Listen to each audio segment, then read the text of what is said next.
Gilas versus Taipei. Let's be honest here, coming into the game we all expected this game to be in favor of Gilas Pilipinas. Kahit hindi blowout win, pero advantage for Gilas Pilipinas. Kasi alam naman nating lahat na hindi excuse para sa set of games na to na kulang-kulang ang Gilas Pilipinas.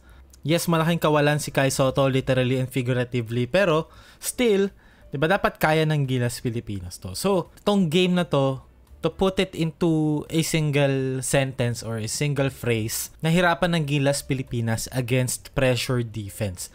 So in terms of pressure defense kasi, it doesn't really matter sino yung magpe-pressure sa'yo. Kasi it's all about the decision making of the players ng Gilas Pilipinas. Kung paano sila magre-react against pressure defense, paano sila mag-execute, paano nila magagamit yung IQ and yung kahasaan nila sa sistema ng Gilas Pilipinas. Anyway, let's talk about the game. Okay, for Gilas Pilipinas, nakita natin early in the game yung early assertion from Junmar Fajardo. Kasi we all know si Kai Sotto, di ba nga, injured for Gilas Pilipinas, hindi siya magiging available. So, kailangan may mag-fill in sa post-anchor spot. Dito, Gilas Pilipinas, nagtakbo sila ng sideline out of bounds. Okay, two-man game for Justin Brownlee and Junmar Fajardo. There were two on the ball kay Justin Brownlee. So, si Junmar, meron siyang role. And the Scotty Thompson, galing siya dun sa backpick kanina, he occupied the help. So, itong help na to, na-occupy kasi nung cut ni Scotty Thompson. So, late yung help ngayon dumating papunta kay Junmar Fajardo. So, really early in the game, they were trying to, give Junmar Fajardo looks and chances para makapag-dominate inside. Kasi mahalaga yun for Gilas Pilipinas. Kasi kung makikita natin dito, okay, gamit naman ng dribble, Scotty Thompson attacked the middle. Okay, na-drew niya ngayon yung help defense, yung tao ni Justin Brownlee dito sa may gitna kasi meron ding Junmar na nagda-dive dito sa gitna. So ngayon, 'di ba, kapag nakakapag-generate ka ng collapsing defense, kapag dumadrive ka sa paint or pumoposte ka sa ilalim, that usually results to an open three-pointer. Pero balik tayo sa Junmar Fajardo discourse. Ang hirap din kasi minsan na ibabad si Junmar Fajardo internationally kasi dapat willing ka rin talagang mag-live sa kung ano yung kakulangan ni Junmar Fajardo defensively. Kung makikita natin dito, okay, na-expose si Junmar Fajardo dito. Kasi of course, if you're a big man like Junmar, you're going to protect the rim. Pero kapag yung kalaban mo, lahat shooter, mapapersa yung defense mag-stretch out. And even if, kung wari sabihin natin na nakapag-close out dito si Junmar Fajardo, it's easy for this guy to blow by, break down the defense, force Chris Newsome to help, diba? Either finish strong sa basket or makes the extra pass to number 39. So, yun yung limitations of putting Junmar Fajardo sa loob ng court sa extended amount of time na, di ba, kinakailangan sa kanya ngayon with Kai Sotto being out. Kung makikita ulit natin dito, transition from Chinese Taipei. Okay, ayun. Si AJ Edo naman yun. Nag-long close out siya, na-blow bayan siya ng Chinese Taipei player. So, si Junmar Fajardo yung help defense, hindi si Kai Sotto. Dito natin makikita yung kawalan ni Kai. Okay? Now, with Junmar as the help, basically non-existent. Pero yun na talaga yun eh. Si Junmar na yan eh. Yan na talaga si Junmar. So, I guess, they'll have to live with it. Pero kasi ang hirap din kasing, i-penalize yung weaknesses si Junmar. Kasi pagdating naman sa offensive end, okay, double team generator si Junmar Fajardo. And ang goal mo as an offense is to generate advantages. Now, kapag meron kang Junmar sa ilalim, nakapag-draw ka ng multiple defenders, essentially, nakapag-create ka na ng advantage kasi you have 4 Gilas players being defended by 3 Taipei players. So, meron ka na advantage kasi nakapag-draw ka ng 2 sa ball.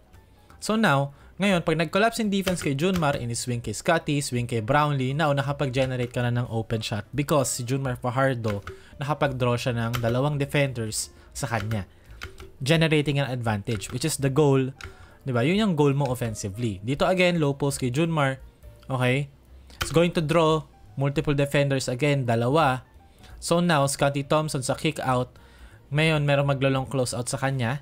After ng long close out, okay, mag-X out ngayon to, or magre-recover to kay Dwight Ramos. So now, there's 2 Gilas players being defended by 1. Tapos may isa rito na mag-X out.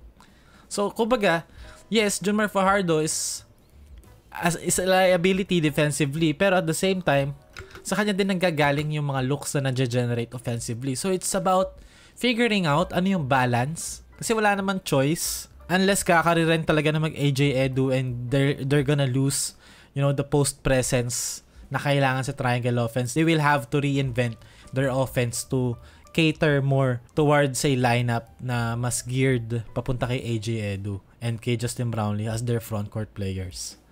It's the second half ng game. Since tapos na natin pag-usapan yung J na si Junmar Fajardo na local scorer, no second half, nag-init naman yung isa pang J, si Justin Brownlee. Na sa game na to, he scored 39 points, grabbed 6 rebounds and dished 8 assists sa buong laro. 11 out of 19 field goals, 8 for 11 sa 3 points, 38 minutes. 2 minuto lang nagpahinga si Justin Brownlee na dapat nga hindi kasi alam mo yun, nakikipag-compete pa sa semifinals and qualified na rin naman sila para sa Asia Cup. So, ang realization dito or yung question siguro to ask is that bakit kailangan pa ng Justin Brownlee heater or Justin Brownlee legendary performance or Justin Brownlee, nagliliyab ang mga kamay, hindi sumasablay to be competitive against a team like Chinese Taipei? Parang it speaks more sa locals ng Gilas Pilipinas team na to. Na yes, I agree and alam naman natin lahat walang Kai Sotto, which is siya dapat yung supposedly or if not clearly the best local available sa Gilas Pilipinas team na to and wala siya. So, merong isa dapat na magsa-step up. Pero I feel like, ang napansin ko kasi nung nag-iinit si Brownlee, simula nung nag-iinit si Brownlee, parang lahat ng players na nakasabay ni Brownlee, yung nagpapaubaya na lang sila kay Brownlee. Parang, sige Brownlee, ikaw na. Kasi, in my opinion lang like, may empty calories sa lineup ng Gilas Pilipinas ngayon.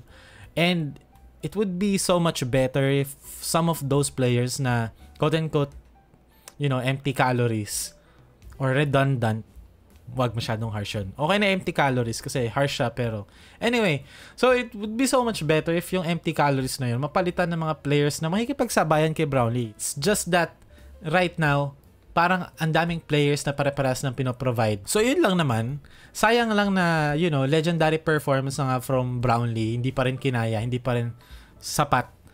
I really think it's up to the locals to step up and really mark their territory as locals. Hindi lang tayo basta aasa kay Justin Brownlee and, hope for the basketball gods to bless us type of mentality.